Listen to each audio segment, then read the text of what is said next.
Welcome to the Tech Egg. Don't get scrambled. Enjoy the video. Open Google Slides and select the presentation you want to change today. Click File on the top left to confirm your slide dimensions first.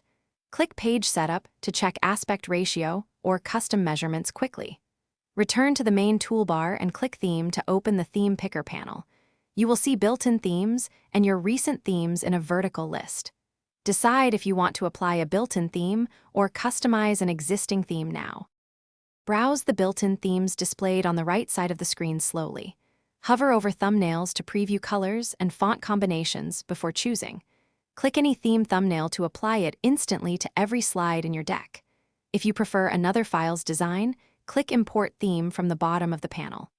Select a presentation file and choose a theme to import from its slide gallery. Confirm the import, and the new design applies across all slides automatically. Open the slide menu and choose Edit Theme to enter the Theme Builder editor. In Theme Builder, you can edit the master slide and multiple layout slides. Click text boxes to change fonts and adjust font sizes for headings and body text. Use the Palette and Colors panel to set theme colors precisely for consistent branding. Replace or remove background images and set alignment or crop measurements as needed. Click Close to save changes and apply the customized theme to every slide in your presentation. Thanks for watching. Consider subscribing if I helped unscramble your problems.